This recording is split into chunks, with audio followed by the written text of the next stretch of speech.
Hello, everybody, and welcome back. It's me, Cyber Warrior. This is Cyber Warrior Studios, and we are here for Security Happy Hour. Now, today is my birthday. It is the first Security Happy Hour of the new year.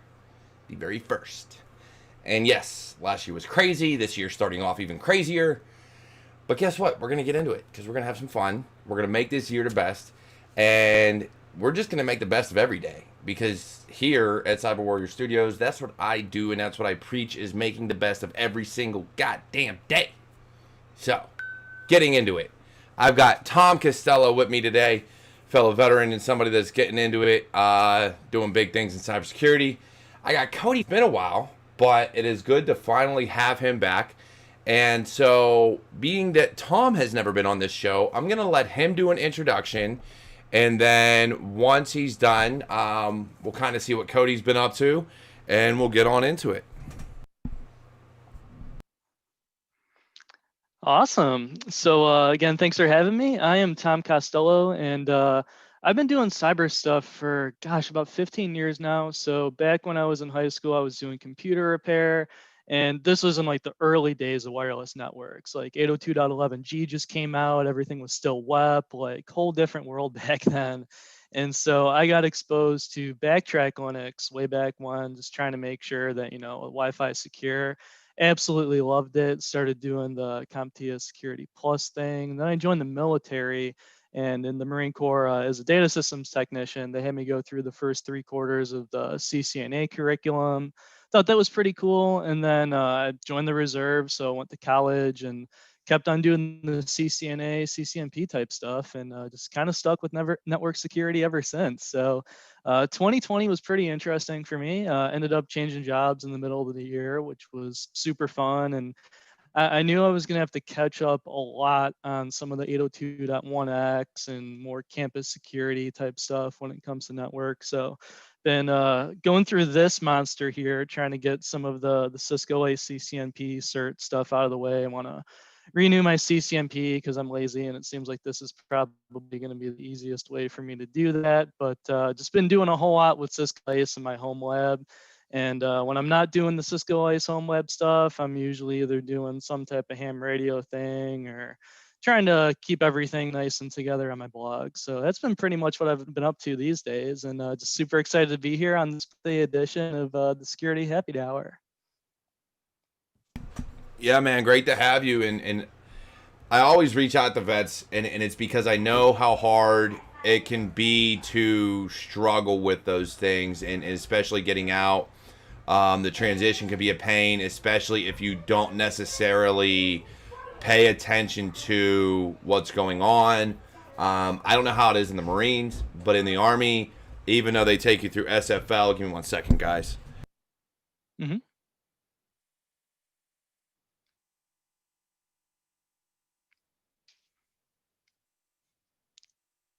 Yeah, it's just wild with everything in 2020 and the pandemic and, everything in regards to, all the SolarWinds drama. It's just man, what a time to be doing this. 2020 was brutal for cybersecurity.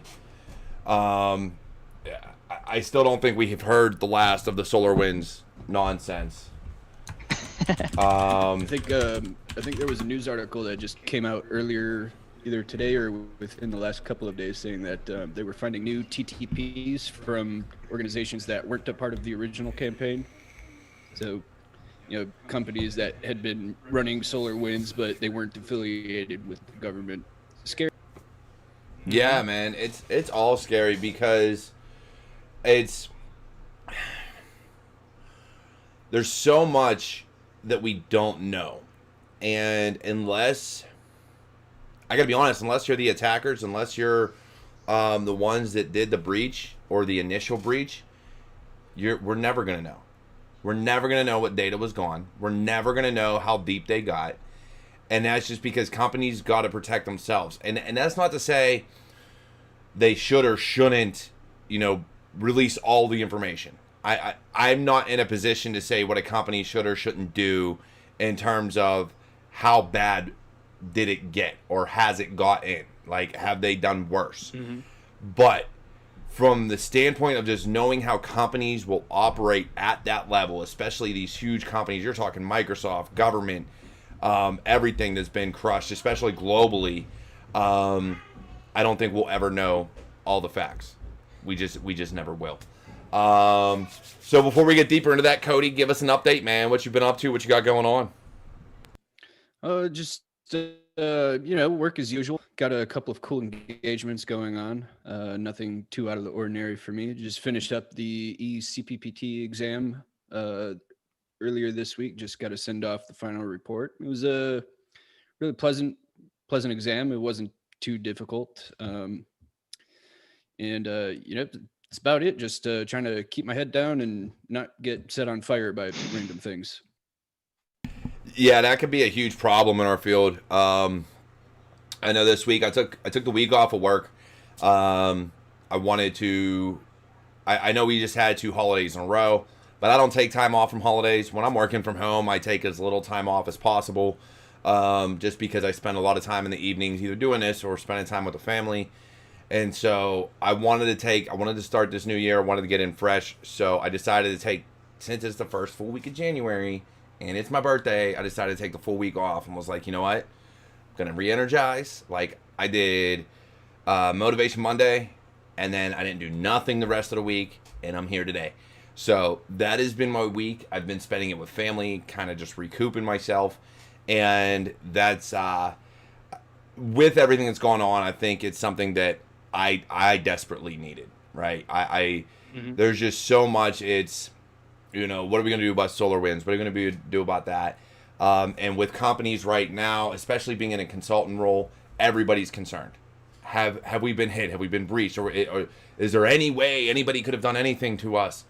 And so being in that type of position, I just wanted to take a breather because the end of the year was just crazy. So I was like, let me get in there with a fresh mind. So I got a lot of digging in to do this weekend and heading into next week for work. But yeah, guys, I gotta say, we've got a long road ahead of us in terms of recovery from everything that's happened. And again, I think a lot of that has to do with the fact that we don't know the extent of what's happened. We don't know the depths of the footholds they have of the malware that may still be sitting on computers. So it's gonna be a long road, and I hope we're all buckled in tight for the ride that we're gonna be on here.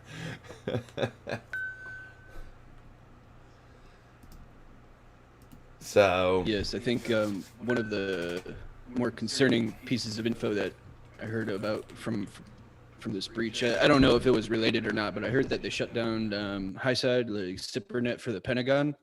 I don't know if either of you two have any more details on that. I have not heard that. That doesn't shock me. Multiple reasons. A, what just happened the other day. And B, I've heard birds talk about things that are going to happen with the internet and people going remote, and the way the government's going to start running their networks, especially in the DoD and military. So you're looking at secret, top secret, and the way those networks are going to talk. I am very hesitant to be happy about that. I am very hesitant to. I've had issues with the way government and corporate networks are set up as it is. Anytime you have segregated networks, there's a reason for that, and any type of hole you poke through to allow communications or file transfers is always an issue. But I'm not in charge. I'm just here. I just do what I can, and yeah, I've seen a lot of issues about that. I've had other jobs even before I went active duty, where you were able to transfer a file from an unclassified network to a classified network because they scanned it for viruses. Not reverse engineer, not really dig into the file, just run a file scan on it. Look, that's bad practice all around. I'm just gonna say, but it's what they did. So seeing that, knowing these things, the knowledge that I have of how some of these networks are set up, I'm surprised they didn't shut some stuff down sooner. That's just my opinion. It could have happened years ago. But I mean, Tom, you were in the Marines, man. I'm sure you've seen the way some of this stuff's set up. Like, some of these people just don't care. They just want to get their job done. And again, I get it. Business enablement. We want to get our job done. We need the information to flow. We got to do these things. But there are certain things you do not do. Like, big no. Just do not do it. And I've seen it done on countless occasions. And it's frustrating. And I wish I could say more, but I don't want to get anybody in trouble or any particular base or unit or network or whatever. I don't want to give anything away. But yes, there are things that are done that you just want to shake your head at and really take an Arizona tea can and slap someone upside the head with it. Like, it just blows your mind. So it's going to be a long road, man. We got a lot of growing to do and a lot of maturity that needs to be done. And if you think about it, this field is still young. Let's be honest. When the original networks were built, when we first started doing the intranets and the networks, they weren't built with security in mind. They were built with connectivity and do the blinky lights blink. And so now we're looking at probably wasn't until 2010-ish that mindset started shifting enough to where security became more to the forefront. But I mean, you figure the military didn't put out their first cybersecurity job until 2007, I think it was. I think the Navy did it in 2007. Could be wrong on that year. But so you're looking at how many years IT was around, and you didn't get a pure cybersecurity job until 2007, and it was the Navy of all branches that did it first. Air Force didn't even do it until I was getting out in like 2009, 2010. Like, come on, guys. And this is why I always say, and don't get me wrong, I think there are great people in the government that do great things for cybersecurity, but we're sorely lacking and behind the eight ball on so many fronts. Yeah, and so I got a lot to say in this whole field, but before I say anything, I always have to, put on the legal hat and say the disclaimer of everything that I'm saying here is just strictly my opinion. It's not that of anyone any organization that I'm currently a part of or have been a part of in the past. But, like you said, I think it really is worth mentioning how, I remember when I joined the Marines in 2008, like there was one job for like all of data systems, and like that was the job. And the fact that now there's so many different specialties, there's so many different, new specialized units in this stuff. I think that's a big step in the right direction. But at the same time, I feel like the more that I learn about cybersecurity and networking and really just technology in general, it's like the more that you're in this field, the more you realize that I really don't know what I'm doing. It's like there's all of this other stuff that keeps on coming up. And it's like, just trying to stay on top of the eight ball of what's actually going on in the world can feel like a full-time job at times. And as much as I don't want to specialize too much down one particular rabbit hole, the way things are going, I think SolarWinds breach being a fantastic example. You have to have all your bases covered and all of that defense in depth, and all of those. I've always been a big fan of those CAS top 20 controls. I know there's better stuff nowadays, but you got to have all 20. You can't just have a couple anymore. So let's dig into that a little bit. And Cody, you may have some foresight on this as well, or some thoughts. I have a huge problem with controls and regulations in the way they stand now. And it's not that I don't think they mean well. I think it's that they're sorely limited. So there are ways to secure a company that still enable the business, that still allow the business to function and function efficiently. But so many companies look at, say, PCI DSS or the CIS Top 20 or NIST, and they're like, all right, I have to be compliant with these, rules, regulations, policies, procedures, whatever the case may be. So when they get audited, to check the box. Do you have a firewall? Yes. Does it log? Yes. Can you see those logs? Yes. Do you have a SIM? Yes. Not is it configured properly, not are these ports available or not available, not anything like that. Just do you have and can you read? And I've seen, I worked for a company. I read the PCI DSS regulations. I've seen the auditors come in. These companies, especially smaller companies, make friends with the auditors. And then, actually, probably your larger companies even, make friends with the auditors. So then guess what? Those auditors come in. Yeah, you're good, you're good, you're good, you're good, you're good. Here you go. You're still certified. So then what good is it doing? And is there any way to fix that? If we really look at it, is there any way to fix that check the box mentality without a financial burden to the company that could potentially put them under? I don't see it. Me personally, I don't see a way around that. When the cost of doing business and the cost to implement the fixes is more expensive than the repercussions or a breach, because they have insurance now. It's what, 15 grand for $500,000 insurance? That's nothing. So they're going to utilize insurance. They're going to use that insurance to pay out whatever they need to for IR and IH. And for, I'll get you LifeLock for a year or 2 years and you're covered. You probably got to deal with these people because you bought 100,000, subscriptions for it. So you've paid 10 cents on the subscription, and so you're not getting hit at all. So really, is it affecting companies? Anything that's put in place right now, is there anything that is truly pushing companies to have to be compliant and do it right? I think there is. I think there's absolutely incentive because, especially if there's rumors of non-compliance, I mean, shareholders will abandon a company like before they even know what's going on.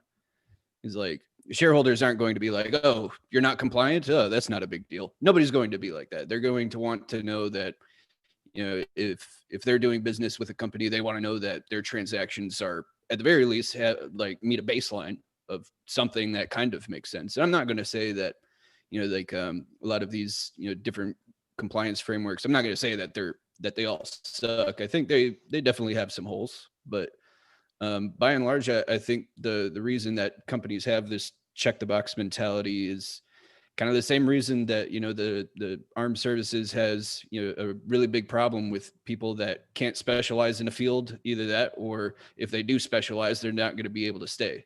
And, that reason is people.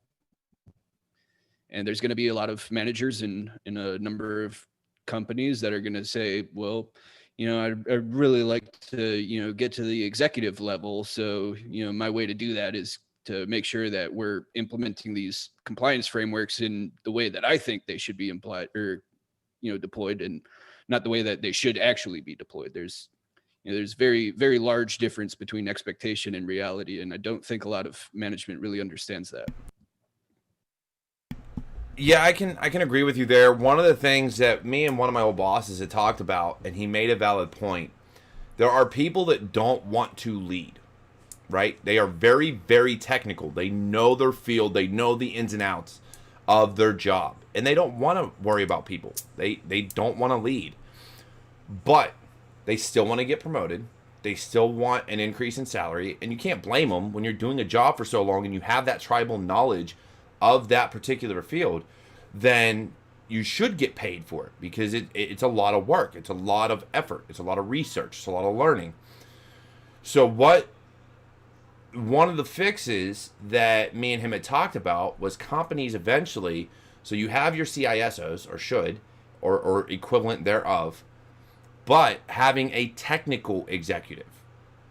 So your CISO is technically management, right? They're the ones that know the business and money and whatever else. But they lose that, a lot of times, that technical aptitude, the ability to have their hands on the equipment and really know what's going on. So you have this technical person that is their job. Their job should be that of like a researcher in terms of like physics or math or whatever else, right? That's their job. They go to a college and they research, and they're getting paid and get grants to do research. That should be this person's job. Keep your hands on the keyboard, keep learning, keep researching, so that when the time comes, somebody says, hey, we should do X, Y, and Z, you can technically validate it, and then you and the CISO can have that conversation of, why is this valid? Why should we bring this to the board? You can speak technical, I can speak management, we can come together, because I do see a lot of times your CISOs or even CIOs lose that technical aptitude. And it's not because they're not capable, some of them aren't, but it's because when you're away from the field for so long, when your hands are off the keyboard for so long, it's impossible to maintain that knowledge. Things change daily. So if you're not doing it daily, you're going to forget. You're not going to remember. And so I think that's one of the things that if having that technical executive, that person that just knows technology, that is their job. They need to know everything in that company and how it functions, at least at a high level. And I think we lose that. I think at that executive level, when people are pushing numbers, they lose that capability of knowing what's on the network and how can we secure it in such a way that still enables the business.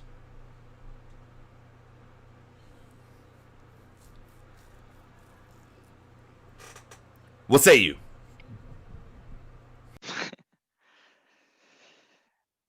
Yeah, and I feel like especially with this pandemic nowadays, if anything, it just further underscores how, some organizations where, you might have some vendors where you're getting sold on, let's say, a zero trust network type approach, or having, what would be another example? Especially nowadays, it seems like, everyone's got this like software defined secure access type things and all these expensive new toys and these shiny objects, which is cool. Like there's a lot of awesome innovation in that. Sometimes it's just like, having the basic fundamentals, like, some user training and making sure that you're well rounded. And like you said, not just checking the boxes on some of these various compliance frameworks, but actually implementing solutions that are properly configured, that don't have a massive misconfiguration in the background that no one noticed, and something's wide open. There's an S3 bucket that's public that shouldn't be, and that type of stuff. It just happens nowadays. And I think especially with all the work that happened in 2020 to try to get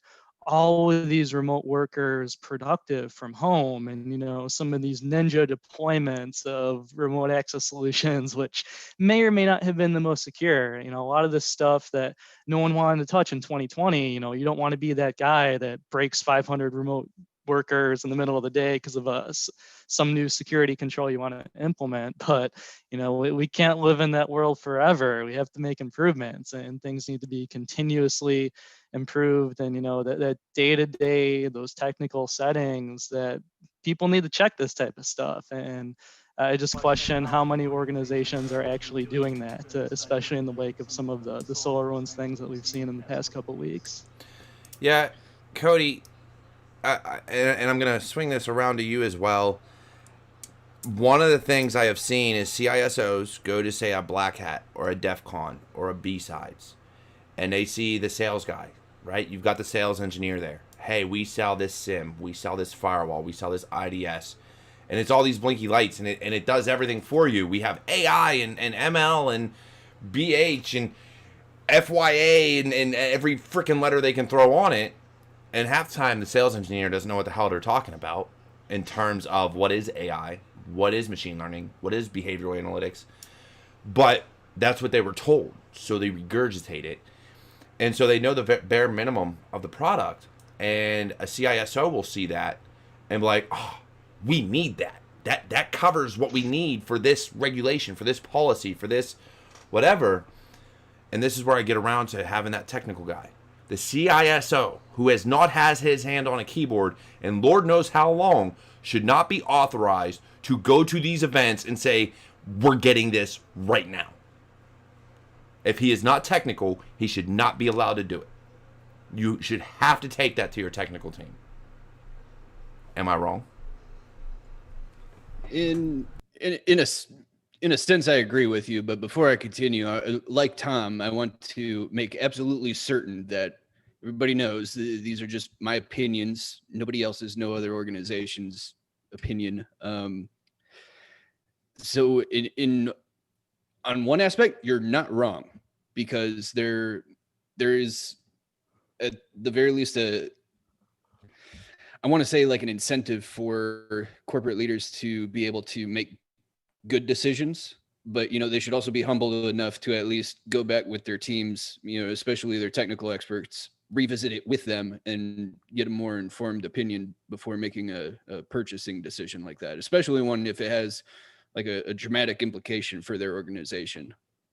And I would hope that there are not CISOs out there that do that kind of stuff, where they go to conferences and they hear all the buzzwords and they're like, okay, yep, we're buying that today. I'm certain it probably happens, but I would hope that's not the case for the majority of of companies out there. And if it is, that in itself is a problem. And again, that's what it comes down to, right? We know there's good CISOs out there. We know there's good CTOs. We know there's good CIOs. We know there are very, very fluent and good executives that understand their limits and understand what they don't know and will take things back to their teams. Those people aren't the problem. The problem is the ones, and this is where I differ from you, Cody, is I think it's the majority of them see the blinky lights, hear the buzzwords, and immediately go back and tell their CFO or COO or CEO, hey, I'm putting this in place because it is going to accomplish X, Y, and Z, without knowing whether or not they have a team to handle it, or the manpower or the knowledge to really implement these things and give it the care and feeding that it needs, and just pull the trigger. And then you leave a security team scrambling to figure out how to use this new technology that they've never seen before in their life. They just got told, hey, figure it out, you're my security team. And it's like, okay, sure.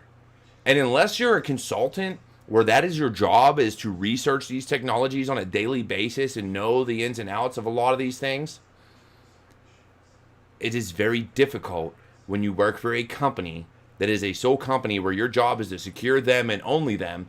And let's say you're using a SIM, let's say you're using QRadar or whatever, and all of a sudden you're getting told, hey, you need to know LogRhythm. Dude, that's like two different beasts. Two completely different beasts. And you're telling me I need to... Look, alarms alone and rules to look at correlation are different on LogRhythm than any SIM I've ever seen, and how to get them to come in. I've used McAfee ESM. I've used LogRhythm. I've used quite a few others. And LogRhythm alone is just a different beast, because you don't see every event in your dashboard, or every log, rather, like you do on ESM. You see events. And so if you don't have an event set up to say, hey, 5 missed passwords on this account in less than 60 seconds is an event, then you're never going to see it. You're not going to see it until that account may be locked out or something like that. So you're not knowledgeable of these things. And so that is why I think there are companies, and like I said, this is where me and you differ, Cody. I think the vast majority of companies do go out, hear the buzzwords, buy the blinky lights, and then tell their security team, figure it out. And then when the shit rolls downhill and things fall apart, that security team is to blame. Not the CISO, not the CEO. No. It's going to be the security guy that, oh, well, he said he could do it. What? No, he didn't. You told him to do it. He's getting paid to do it. He never said he could do it. He just said, you're paying me. All right, I'll figure it out. Screw it. You know what I mean? Like, it's just one of those things. I don't know. I have a very bad taste in and again, my opinions are my own. I love my job. I love helping companies out. I've been a consultant for years, and I love doing it. And I tell companies the same thing, man. Like, if we're your consultant, we're going to tell you right from wrong. We're going to tell you what we advise. But it's on you to make the decision financially and to do what we say. If you don't implement what we tell you to implement, I can do no more than telling you what our opinion is as professionals in this field and what we've seen. That's all we can do. So that's why it's odd, because I haven't worked for a company in a few years now. I've been a consultant for a while, so you know, I hear horror stories about working for companies, just like I hear horror stories working for MSSPs. I just, every episode of this, I try to find out, can we find a fix? Can we fix the issues that we know are there? We know. Can we fix it? As professionals, can we fix it? Or is it just going to be a constant game of cat and mouse where, guess what? We're the mouse. And ain't Tom and Jerry. We ain't Jerry that's going to defeat the cat. No, no, no, no. We're the mouse trying to get away from the cat. Mm-hmm. Yeah, and most of my experience in the field has been some flavor of doing blue team network security type work, at least for the past decade or so. And I've never worked for a cybersecurity vendor per se, so maybe if I did, I'd have a different opinion on this. But sometimes, especially here in Chicago, there's a saying that, politician never lets a good crisis go to waste. And with all this remote work stuff, where you have, some of these sales reps where the second that you hear, oh, we need to secure our remote infrastructure, we have all of these, nodes that are out that we need to monitor, and they're kind of salivating at that sales number and trying to sell all these solutions that may be in the best interest of, the CISO and the various cyber orgs, or maybe not. And, having the personnel to decide, okay, what type of solutions, what kind of controls should we be implementing to actually better harden our environment, to actually better mitigate the threats that we need to be mindful of, versus is this just a product that vendor X is selling me because the profit margin is a lot better than product Z? Yeah. I've seen that for a while, especially in the military. You take the lowest bidder, right? Oh yeah. Yep. So I've been seeing that for years, and there's a lot of consulting companies out there. There's a lot of MSSPs out there that are confident in their capabilities. So they charge a dollar amount, and that's what they stick to. They're really not going to go any lower just to beat somebody else's deal, because guess what? We're worth it. You're either going to pay us or you're not. So it cuts out some of these companies. But even those that are going for the best price, not the best product, the best price, I think there comes a time where us as professionals should still have the knowledge, still have the capability to deliver, no matter the price. And I think that's on us. Mm-hmm. I don't think that's on any company. If a company is going to say, I don't know, Palo, and like, hey, we want your firewalls or whatever, and we want all the licensing, that if they purchase the professional services to get it all configured and to work through it with them, the knowledge transfer should be there, and it should be on Palo to transfer that knowledge and be like, hey, look, if you have a question, reach out. We won't charge you, and this is where it comes down to the cost of doing business, right?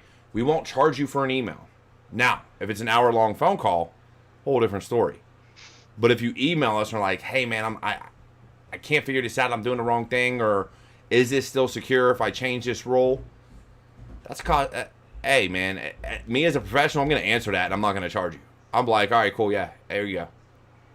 But as a company that does security, you need to have that capability to just transfer knowledge and be willing to, without putting a dollar figure every time you do it. Because there are some companies that just need that. They don't have the capability in-house. Mm-hmm. So they need to be able to reach out to somebody and not have to worry about every email, every phone call is going to cost them $1,000. Because then guess what? They're not going to call you. They're not going to email you unless it is like an absolute emergency, because now they can't do their job because they can't afford to pay you $1,000 for every freaking email. And I'm not saying that's what the cost is. I'm just saying I know it happens, and it's unfortunate. because it's not the professionals 9 times out of 10 that are doing it. It is the company that is telling them to do it. And when you're logging all your traffic and all your hours and all the emails, you don't want to risk getting fired because you didn't charge a company for an email or a phone call. And you know, there's another tragedy that goes along with that, because you know, a company, they might have the talent to be able to say, hey, we really don't recommend this product because of X, Y, and Z. But from the very nature of how that organization is structured, you know, that those people making the decisions at the top, they might be too far separated from the people that they need to get opinions from. And I know there are a lot of companies like that where, you know, they're just like so inundated with bureaucracy that, you know, people can't communicate with each other. At the very least, like the right people can't communicate with each other. And I think that in itself is a problem, but I don't see that one going away anytime soon.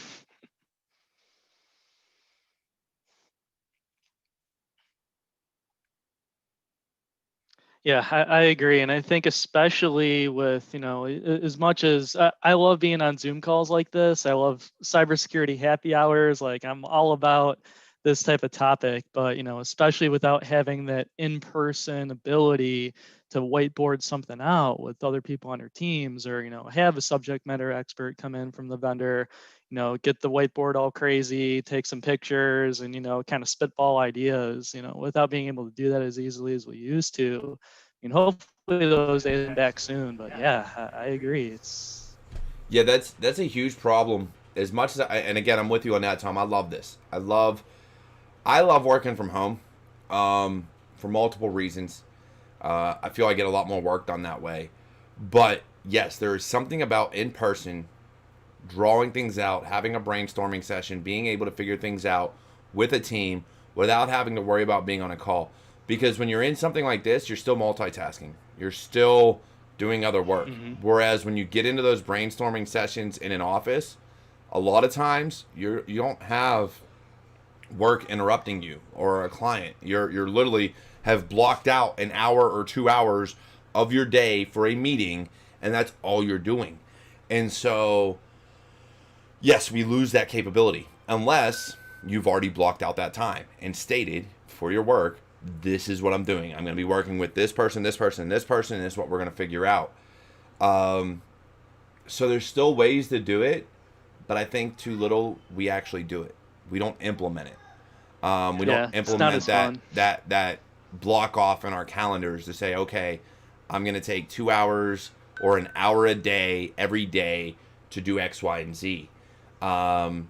We just go about the day and hope that in a meeting we don't get pulled away or don't have something more urgent come up or whatever the case may be. And again, when you're in an office, it's a whole different feel because you get to go to an office, sometimes sit at a whiteboard or whatever the case may be and draw things out, plan it out, and really get that idea flowing. And I don't think we get it this way. I'd love to say we do. I'd love to sit here because of how much I love working from home and be like, yes, this is the way of the future because we can do so much. And to an extent, maybe. But the reality of it is there are certain things that just need to be done in person. And figuring out how to better secure a company, figuring out how to secure your own company, and really draw things out and put things in motion requires that person-to-person content and context of, all right, well, what if we do this? Well, see, we can't do that because then it flows here, and if we don't have that visualization, if we don't have that, in-person feel, then it fails. So yeah, mm-hmm. I think this is great. I love these. I love the calls I have with my work, but there should be times where it's like, hey, come into the office. We're gonna sit down for an hour or two, and we're gonna do this. And people would hate it. But hell, I'd hate it because it's over an hour away from me. But still, it's worth it at the end because you can get so much more accomplished that way. I truly think you do. And especially when it comes to training as well, I feel like I've always struggled. I mean, ever since I was first studying for that CCNA, where it's like, okay, I got my home lab set up, trying to learn this new skill, trying to, get really good with ACLs or something. It's like, oh, you know what? I need to do the dishes too. Yeah, laundry's piling up. I better do that. And it's like I can find every single excuse in the whole house to do something other than whatever training objective or whatever thing I should be doing. And I just cannot wait until, getting back into in-person trainings again and not having to have so many distractions in home to try to learn. But at the same time, it's got its pros and cons. I like being here, being able to focus on the things with fewer shoulder taps, fewer things coming up out of nowhere. But yeah, it's a double-edged sword, that's for sure. I'm a huge fan of in-person training. I will preach that. It's my I'm exactly. I cannot learn. Same. I try. Like, I've got a lot of video trainings and a lot of trainings I got to do now especially for cloud. But it will take me forever to truly grasp the concept. And I've told my work that, like, I'll do it and I'll learn it. It's just going to take me longer because I learn boot camp style. Put me in a classroom. Let me sit down with an instructor, talk to them, figure it out. If I'm having an issue, I can just ask a question and don't have to wait for a response. I get an answer right then and there. Versus when you're doing some of these video trainings, as good as they are, if you pose a question, a lot of times it's in a forum or asking someone else, and then you got to wait for a response. So now you're completely off your train of thought that you're actually on. So when you get an answer, you're like, oh crap, wait, what was that again? So you got to go back to it. So yes, I cannot wait for in-person training to come back. I really can't. Oh yeah, all it takes is one Slack message to get that hamster wheel in your brain to just completely fall off the wheel. Oh man, it's ridiculous. And so yes, in-person training, and that for me, that goes for cyber awareness also. For all those companies out there that do cyber awareness training and are like, oh, we're going to use KnowBe4. Don't get me wrong, KnowBe4 is a great company. I will not talk bad about any company that actually attempts to do cyber awareness training, even computer-based. Me personally, I have just seen too many computer-based trainings go click, click, click, click, click. Oh, you want me to answer a few questions here? Click, click, click. Oh, you want me to do this little thing? Okay, click, click, click. I'm going to answer this test. All right, cool. And they've learned nothing. Absolutely nothing. And half of them don't show you how to recognize phishing emails, how to recognize the issues that you can catch when an in-person trainer is there and can say, hey, look, all right, so for an email, this is your email address. This is a header. These are your links. This is what you look for. This is what you don't look for. If you get an email and your cursor goes from a pointer to a little hand or whatever that shows that it's a link right away, that's probably a phishing email. Because all it is one big image that's just a hyperlink. There's absolutely nothing there that's going to differentiate it. But without that training, and I've never taken KnowBe4. So again, somebody who's talked to other people, they vouch for the company, then I'll say, okay, I've never looked at their trainings. All I know is computer-based training, 9 times out of 10, people just click through as fast as they can just to get it over with because it's a waste of time. Whereas if you get that in-person experience, a lot of times people are afraid to talk to their companies about the issues they're having because they don't want to feel like an outcast or feel like they're going to get in trouble, or they don't want someone in their company to think they're stupid. You get everybody in a large room, people will ask questions. They're like, hey, I did this, or even still, they'll come up after the class and be like, hey, can you show me this real quick? Can you explain this to me one more time? You don't get that in a CBT. You don't have that capability. And I think that's the problem. Yeah, I've always been a little bit torn with KnowBe4 because growing up, Tech TV, ZDTV, and all of that was a huge part of how I got interested in this sort of thing. And I remember seeing the free Kevin signs and the screensavers and all of that. And, nowadays with KnowBe4 and some people saying put Kevin back and all of that nasty stuff, it's just kind of funny how that's come full circle. But, love or hate Kevin Mitnick. He's a ham radio operator, so I thought that was cool. But, some people don't dislike him for other reasons. But whether it's KnowBe4 or some of the other solutions out there, I spent a lot of time looking at all the different remote trainings for various reasons. And yeah, between even if just the fact that KnowBe4 and I know Proofpoint, and there's like 27 other vendors that Ninja.io or whatever, there's so many different options out there.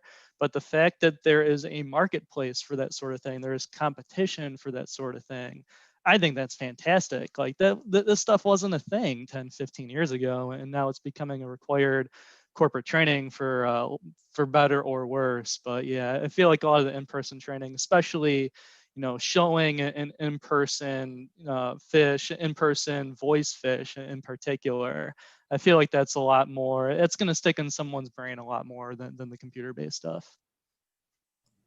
There's really only one that sticks out to me, and I don't want to comment on it too much. It was about a sensitive social topic, especially in the workplace. But like some of the situations that were presented in it were just like so crazy and over the top. Like I just got sucked into it. Like I felt like I was watching a drama. So I mean, maybe that's a suggestion. If you're into making computer-based trainings, just make them like so crazy and entertaining that like people can't help but get sucked into them. That might be an option.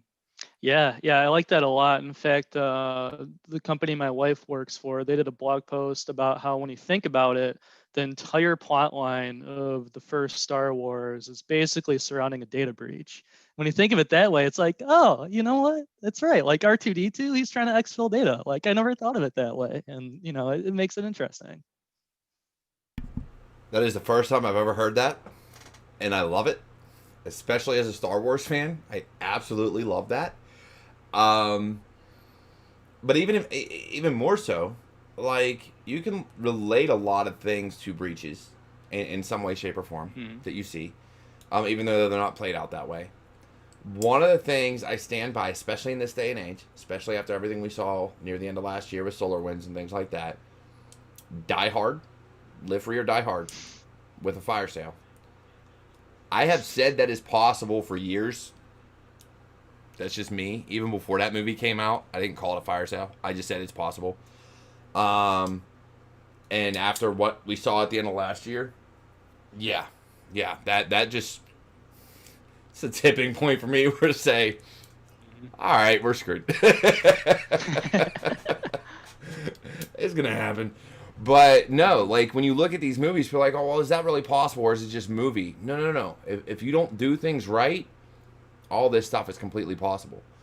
Regardless of whether or not the breaches and the hacks and the way they show things being done is physically possible, i.e. NCIS and two people typing on a keyboard at the same time to load. I don't even know how that's possible. But whatever. Even though if that comedic value is there for us as professionals to see that, it doesn't take away the fact that some of the things that are done are completely possible, just not as fast as what the movies make it out to be. You're not going to breach a computer in 10 minutes, or a government computer anyways, or at least I hope not. God, if you can, again, bigger problems than a breach. But it takes more time, takes more effort. But still possible. And I think that's what people don't take away from it. People take away the comedic value. They're like, oh, no one can ever do that in 30 seconds. Yeah, you're right.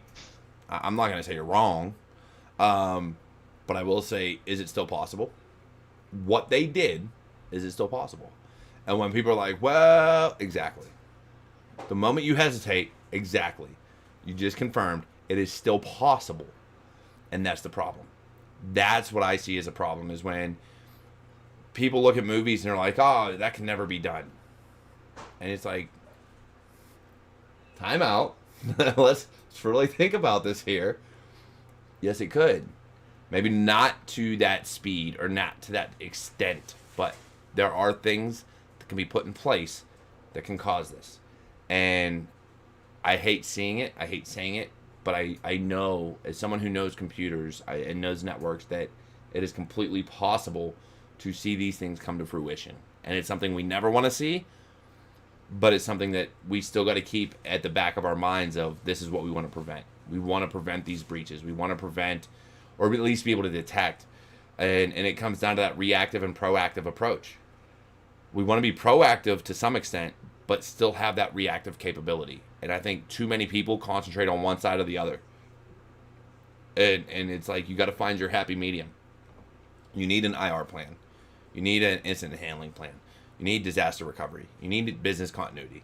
And you need to have detection systems like a SIM or an EDR. Or you need all these things in place, knowing that eventually something's going to slip through the cracks. But as long as you can detect it, you may not be able to prevent it, but as long as you can detect it and mitigate it and really limit the effect, that's when it comes into, okay, let's implement our incident handling, incident response plan. Let's cut these computers off from, every other computer in the network and really, rein in the damage and try to, contain it. And I don't think a lot of companies take that to heart. They're so hell-bent on, we got to prevent or we got to be able to detect everything. Not be able to detect everything. You can try, but things change every day. But the ability to have these plans in place that when something does happen and you recognize it, to contain it as quick as possible and limit the effect that it has on the rest of your network and the rest of your clientele. Yeah, and to properly budget and show the business value of that too. I feel like getting that budget money to do those things, if you can sell it right, I feel like there's sometimes when in cybersecurity, it's almost like you can feel more like an internal salesman than actually a technologist for certain things. But yeah, to get that buy-in and to build those controls, that's a big deal. And I feel like that's becoming a bigger deal every single day. Really understanding your threat profile, or what you're most likely to experience, that's a huge part of it too, because like if you're just like a small company, or even like a sole proprietorship, something like that, you're probably not going to get attacked by a nation state. I mean, I'm not saying it can't happen. Low likelihood. Yeah, but like you're very likely not going to be attacked by a nation state. Whereas if you're a larger company, that's something you should probably plan for. And it's just, you have to understand your threat calculus and just, make sure that you're at least going in that direction. Perfection isn't going to be achieved, but you can at least make informed decisions. For sure. And that's, and you hit it right there with knowing your threat profile, knowing what's out there. As hospitals, we look at, and I've talked on a previous episode about the weaknesses within hospitals and kind of what they do, and how behind the eight ball they are, even security wise, for a lot of their things. And you have to look at the fact that yes, nation states are going to hit hospitals, especially your larger ones. That's going to be a target. Banks and financial institutions, especially your larger ones, PNC, Citizens, your credit unions, they're going to be a target. Your huge Fortune 500 companies and things like that. You're looking at your $1 billion companies or plus. They're going to be a target. So yes, not only do you have to worry about nation states, but you have to worry about somebody who just wants to make a quick buck and your phishing emails. Whereas, like you said, Cody, your smaller companies, phishing maybe for somebody that's a script kiddie that's just trying to send out mass emails and make some quick money by buying some ransomware online and hoping that they hit enough companies that they can do it. Yeah. So having that EDR in place or some type of spam and anti-malware protection, generally will help your smaller organizations. But yes, knowing your risk appetite, knowing your threat profile, knowing what you're willing to lose, and that's where your risk appetite comes into play. What are you willing to sacrifice? Because there's going to be some things that you just can't have eyes on at all times of the day. It's going to happen. Just because you don't have the money to take in the way these charges come in for SIMs and IDSs and everything else like that, the way these things are charged, there's not enough money for you to pay out for every single one of your devices to be monitored 100% of the time, 24/7, 365. It's impossible, especially for these large organizations. The log collection rate is just way too high. So what are your high priority targets? What do you need to protect and watch? Guaranteed 24/7, 365. Then, all right, what else do we want to watch as often as possible? And you kind of limit your log flow and kind of adjust things from there, and your net flow and just everything like that. So you've got to look at those things. But yeah, from a aspect of what's your threat model, what's coming after you. I don't think a lot of organizations do a threat model. I don't think a lot of them really look at who would target them. Do they have to worry about a nation state, or do they have to worry about a specific nation state or a specific APT? That's the other thing. Are we looking at complete nation states, or are we looking at APTs that may not be related to a nation state? But guess what? This particular APT targets financial institutions. We know that because they've targeted the UK, the Europe, the US, Lord knows who else, but it's always been a financial institution. So as a financial institution, you're going to go into MITRE, you're going to look at their TTPs for this APT and see exactly what they do, and that's what you're going to watch for. You're not going to worry about, and I'm going to say you're not going to completely not worry, but you're going to limit your alarms, limit your logs for these other TTPs that may be out there, and really concentrate on these ones, because I know I am in their wheelhouse of who they target. I'm not necessarily in the wheelhouse of, whoever, some fuzzy bear, or whatever they want to call the next ATP that comes out. But knowing that and being able to really pin down who your potential attackers are is huge. If you can't do that, if you don't have a team that can really pin down that threat intel and that threat model for you, then you're going to be monitoring shit, and it's just going to be data overload. That's all it's going to be, is data overload. You're going to be looking at a ton of logs, a ton of events, a ton of alarms, and be like, so are we breached, or I don't know what I'm looking at now. I'm lost.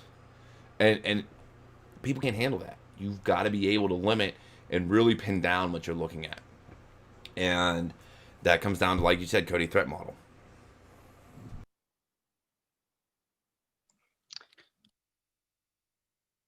Yeah, and I think especially in the wake of everything that has been Sunburst, SolarGate, and all of that, it's very obvious that some of these APTs, these guys know what they're doing.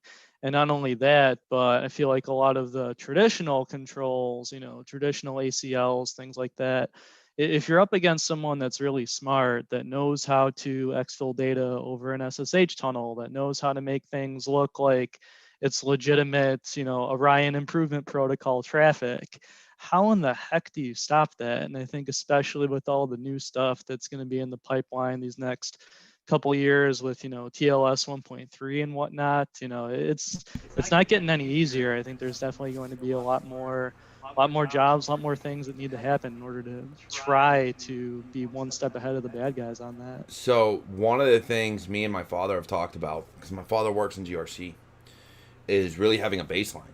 All right. Yeah. So if you have a valid baseline, now, unfortunately, some of these companies, if you're looking at your supply chain, get breached before you get the equipment, and you get the equipment and you put it in place and it's already breached, so you're not getting that baseline that you should. But let's just say, for instance, you have a valid baseline, no breaches, no malware, nothing. Part of that comes down to your network traffic. All right. And this is what I say, and how you can recognize data exfil. Because even though it's going over a channel that you can't necessarily monitor or decrypt or whatever, if you see that spike in data, even the slightest blip, especially at a time frame where you shouldn't see any blip at all, that should be an alarm. That should click something that you need to look into what the hell was moving. If you can't look into it, shut it down, and if anybody complains, then you know that, okay, we have an issue. But that's where that baseline comes into play, because then you have that standard deviation that if somebody goes over that 5% deviation or whatever it is of data, of bandwidth usage, then it's like, we have a problem. And again, if you have any of the solutions in place that will immediately, and I mean as soon as it triggers, immediately shut down that port and limit all outbound traffic, the only time it's going to be a problem is if somebody complains. And I will, 9 times out of 10, if it's not an executive complaining, then it's not an issue. So there are ways to do it, but it's taking the time and actually establishing those baselines. And a lot of times when companies bring in MSSPs or security groups or whatever to do their security now, they've already been breached. So your baseline's already pointless anyways. Yep. So to do a baseline, how do you do a baseline on a system that's already been compromised? And that's where the problem comes into play.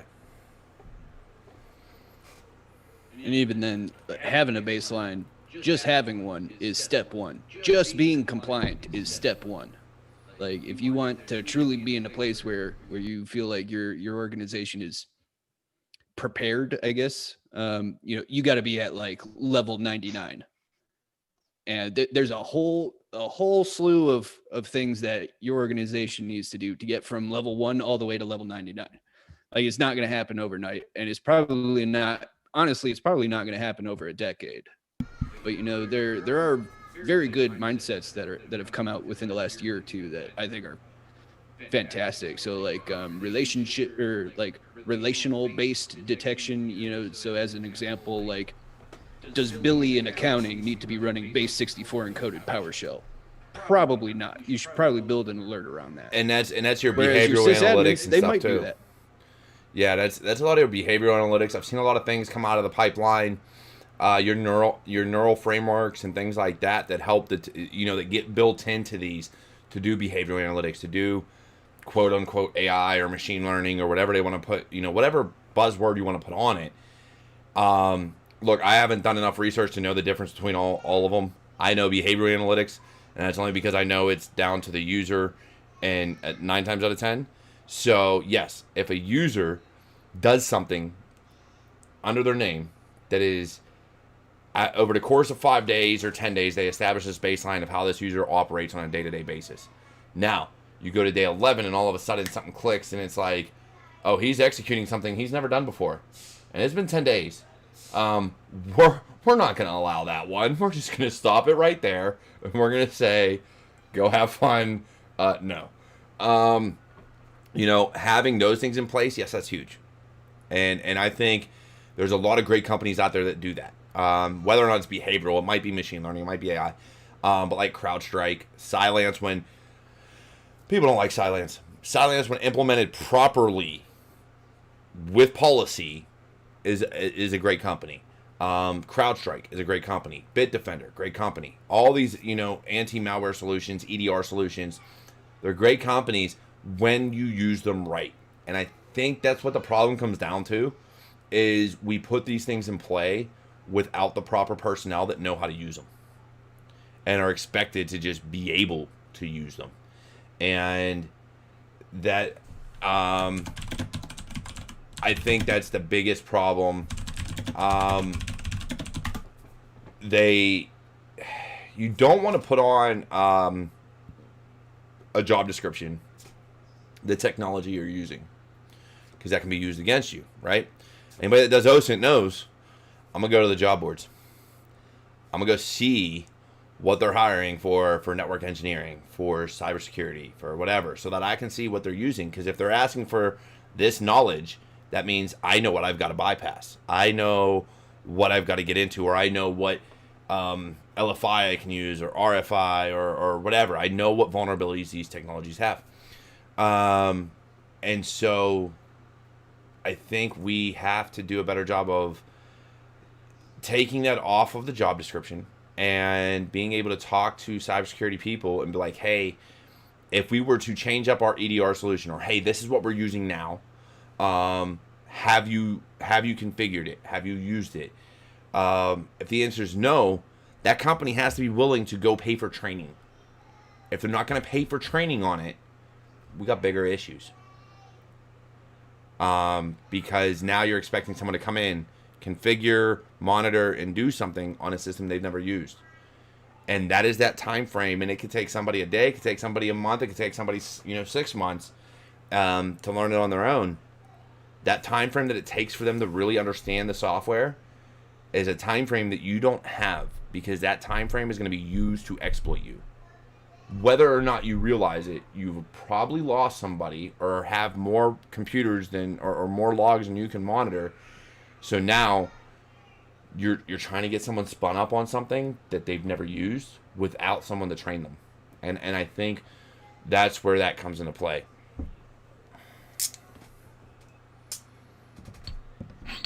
Yeah, and even with all the cybersecurity maturity model and all this really good stuff that's come out in the past couple of years, I think at the end of the day, absolutely having technically competent staffing to support the solutions that are in play, that's a much bigger deal than I think a lot of people realize. Yeah, for sure. I've heard of companies that literally refuse to hire cybersecurity people, so they would take their IT people, like a network admin or a network engineer. I'm like, hey, you know security, come on, come. You're gonna be our security team now. What? Like, And all that work that network engineer, that systems admin was doing just disappears, right? Like, that's yeah. not going to go anywhere. It's not like the day-to-day operations is just going to keep So they find lights it on easier to without hire any network work. guys Yeah. or sysadmins than cybersecurity people. But that's because a lot of times these companies don't know what to look for in a cybersecurity person. They look for the unicorn and want to pay them 60 grand a year. At least in the States, it's not a lot of money. Sorry, it's not. Good base pay for a junior role, but a lot of times the person they're looking for isn't a junior. Let's be honest, it's not. Yeah, absolutely. So yeah, I definitely think there's a lot of growth we can do here. There's a lot we can do as professionals. And again, this is why I want to build a community. This is why I've been trying to build a community, because even though there are sites, there are places you can go where there is knowledge sharing out there. There's if you've been in the military, if you can get a clearance, whatever. There's InfraGard, for one, that shares a lot of things. But again, you have to be able to pass clearances and everything else for the freaking government to be able to view it. Then there's other sites, and I don't know them off the top of my head, but I know there's other places with information sharing. But again, that's the problem. If I don't know it, I can't tell people, which makes it difficult. Whereas us as a community, especially with all the problems we see and all the drama we see online, that's why I'm building the community I'm building, because I want that information sharing. If you don't have to say a company that has been breached, but if you know of a breach and if you know of TTPs, fucking say it and post it and let people know. Maybe you don't want to write a blog, but you just want to let the community know, and somebody else can talk to you about it, and they can write the blog for you. Who the frick cares? I don't care. I'll write one. You tell me you want something written, I'll freaking write it. I don't care. Because at the end of the day, the knowledge needs to get out there. The information needs to flow. And I think some of us are so closed off to sharing information and being elite and being egomaniacs that we want to think we know everything and we want to be better than everybody else. When at the end of the day, we're a community. We need to be able to share this information, because if we don't, we're never going to get anywhere. Could not agree more. I think if there's one of my favorite phrases is that nobody solves problems in isolation. The more eyeballs you get on something, the more likely you are to get something that works as a result. And yeah, I think even though there was a while when I was working in financial services, and I was a pretty big member of FS Isaac with their information sharing community. And honestly, that's one of the biggest things that I miss is like that FS Isaac group. Some of the things that I learned from their conferences and all the information sharing agreements with that was amazing. But I don't work in financial services anymore. So to be able to have, as you mentioned, groups like this, especially with other veterans, being able to be exposed to people that are good mentors for yourself, but also be able to be the mentee and be able to mentor others that are just getting started. And I think there's still so many people out there that just don't realize how many opportunities there are in cybersecurity and critical infrastructure. And at the end of the day, everyone wants to learn to code, do all of these really awesome software engineer things, which is awesome. I think that's great. I'm actually super, super excited at how many different things, how many different Coursera courses and Udemy and stuff like that is out there for programming. But I feel like a lot of people don't realize, someone's got to make sure those 911 calls get routed. Someone needs to make sure that that critical infrastructure for the police radios and the cell towers and all these other critical things, they need to be properly secured, and someone actually has to set them up and make them reliable. And I think the more exposure that people get to that at as young of an age as possible through things like YouTube, through things like their iPads, etc., that's where it's at these days. That's why I'm so excited to be here. Yeah, for sure. I'm I'm gonna say one last thing, and then we're gonna have to go. But my son at 8 years old told me, I think it was like 8, told me he wanted to be a hacker. Well, you told me you want to be a hacker. I'm gonna show you Python. That way you can learn to program first, because I don't want you to fall into the same trap I did, thinking you can be a hacker without knowing programming. Yeah, Same here. this guy thought that same thing. No. Learning late how to program is not the way to go. But, you know, I still think we can reach kids young. GRC is huge. Look, I'm sorry. That, like you were talking about, like tying things together, that's where GRC comes into play. So if you can read policy procedure and have an overarching understanding of security, but you don't want to be like hands-on technical, go into GRC. Go into governance, risk, and compliance. Be that person that can look at the technical things and maybe not implement them, but be able to talk to the people that can and understand policy procedure and everything else like that. Because it is a huge field, it is a growing field, and it is a needed field. And it is part of cybersecurity. So if you don't want to be a programmer, you don't want to know how to break into things, you don't want to read logs all day, but you still love the articles, you still love cybersecurity, GRC might be the route you want to go. And that is something that a lot of people forget. And I don't want them to forget that. Because there's more than just red and blue team. We talk about it all day, red team, blue team, this, that, and the other. And even purple team, which is a combination and an ideology of the two combined. GRC bridges the gap of client and your red and blue teams. They are the ones that will say, hey, this policy or this procedure or this regulation needs followed. Are we doing this, this, and this? No? Okay. Let's talk to the blue team. Let's talk to the red team. Let's see how we can get it fixed. And that's what GRC does. And I'm sorry, the GRC personnel that I know, my father included, the people I work with now included, phenomenal. Absolutely phenomenal at getting the job done and making sure companies abide by regulation and aren't doing it just to check the box. They are doing it making sure it's implemented properly. So GRC is huge. Getting to them younger is another big thing. And that's something we need to do. Go beyond college. We need to get high school. We need to get middle school. We need to get elementary school. These kids already have tablets. They already have iPads. They already have laptops. They already have phones. If you don't teach them now how to secure their information, how to properly be in cybersecurity, I'm sorry, by the time they hit college, they're too late. It is way too late by the time you hit college. Learn now. And last but not least, if you are in college and you're watching this, please do a blog, open a GitHub, do a YouTube channel, do something to prove your knowledge. I had a conversation earlier today with Technical Cyber Solutions, Paul Charles, and some other fellows from the UK. It's a great conversation. Biggest thing out of it that I got, that we talked about, was if you are trying to make a name for yourself, don't hide. Put your name out there, put your information out there, and put your knowledge out there. It comes down to knowledge sharing. Don't hoard it. Because if you hoard it and you can't be found, then you're not going to get the job, no matter how good you are. I'm sorry. You are going to get passed over because people cannot find you. So, saying that, it's been a great conversation. It's my birthday. Yeah. I got to get rolling before I get in trouble. I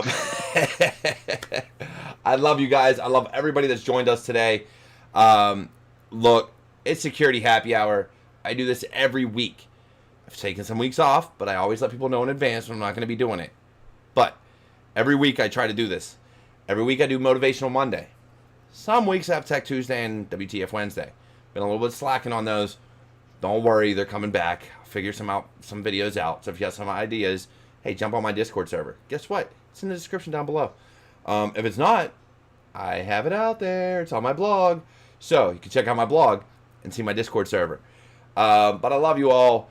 Go ahead. All the ways you can support Cyber Warrior Studios is down below. Share this video. Share this channel. Go ahead, jump on Patreon, GoFundMe, Cash App, buy me a beer, you name it. I have all the ways out there. And the reason I do it is I want to be able to do these more for you. Everything I do, I pay out of pocket. So any way, any shares, any love you guys got, go ahead, send it my way. Everything goes back into providing merchandise and all the videos that you enjoy seeing. So I love you. Have a great weekend. and I will catch you all next time.